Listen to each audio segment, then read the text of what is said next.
Alohida ehtiyojga ega bo'lgan bolalar uchun tibbiy va ijtimoiy reabilitatsiya xizmatlarini rivojlantirish, ularni maxsus maktabgacha ta'lim bilan qamrab olish, korreksion mashg'ulotlarni yo'lga qo'yish hamda kompleks qo'llab-quvvatlash tizimini kengaytirish bugungi kunda davlat ijtimoiy siyosatining ustuvor yo'nalishlaridan biri hisoblanadi.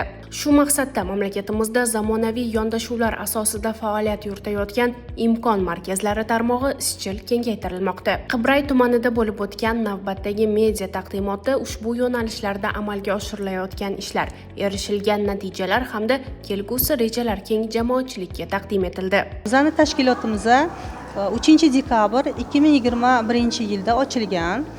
Lekin imkon markazi viloyat respublika bo'yicha 4 ta. Birinchisi 19-yilda Nukus shahrida ochilgan, ikkinchisi 21-yil bizlar ochildik. Keyin Zarafshon shahrida 3-chisi ochilgan, ya'ni uning nomi imkon mazar umid va 4-chisi Qarshi shahrida ochilgan. Bizning markazimizda ko'rib turganlaringizdek 2 ta bo'limdan iborat.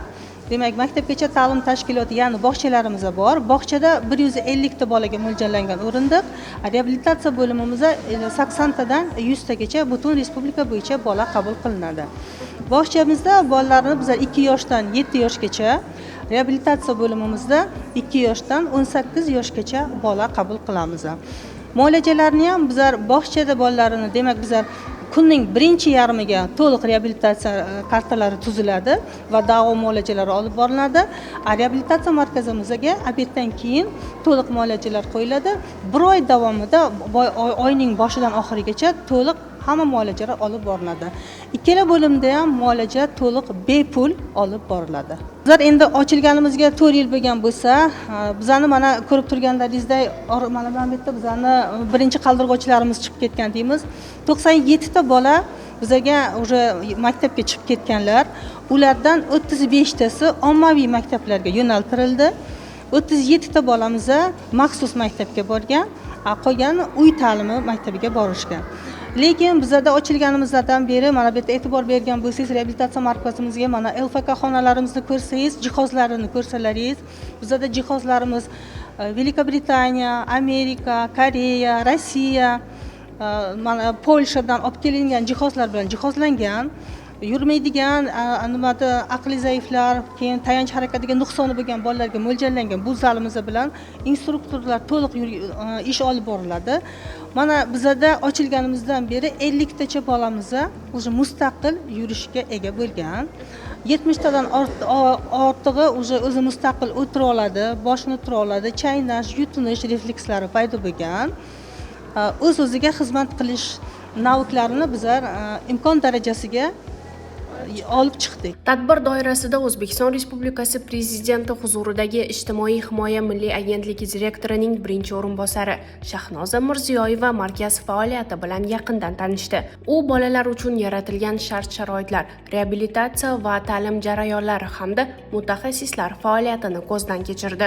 Bugungi kunda imkon markazlari Nukus, Qibray, Qarshi va Navoiy shaharlarida samarali faoliyat yuritib, alohida ehtiyojga ega bolalarga tibbiy va ijtimoiy reabilitatsiya, maxsus maktabgacha ta'lim, korreksion mashg'ulotlar hamda kompleks qo'llab-quvvatlash xizmatlarini ko'rsatmoqda. Bunda art terapiya mashg'uloti olib o'tyapmiz.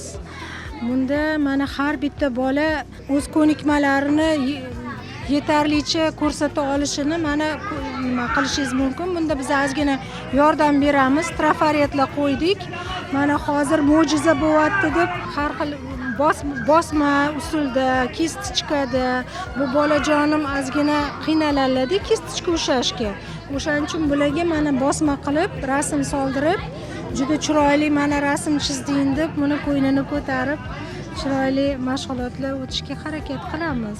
Loyihaning asosiy maqsadi sifatli reabilitatsiya xizmatlarini mamlakatning barcha hududlarida yashovchi bolalar uchun yanada yaqin va qulay qilishdir.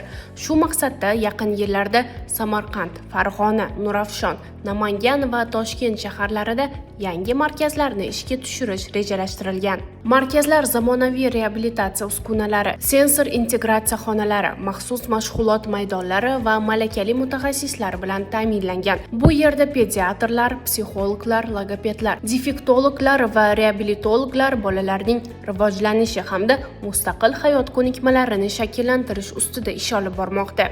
Ijtimoiy himoya milliy agentligi ma'lumotlariga ko'ra, 2025-yil davomida Imkon markazlarida 546 mingdan ortiq mashg'ulot va muolajalar o'tkazilgan. Bu mamlakatda bunday xizmatlarga bo'lgan ehtiyoj yuqori ekanini yaqqol ko'rsatadi. Ijtimoiy himoya milliy agentligi alohida ehtiyojga ega bo'lgan bolalar va ularning oilalarini har tomonlama qo'llab-quvvatlash, munosib hayot sharoitlarini yaratish hamda zamonaviy ijtimoiy infratuzilmani rivojlantirish bo'yicha ishlarni izchil davom ettirmoqda.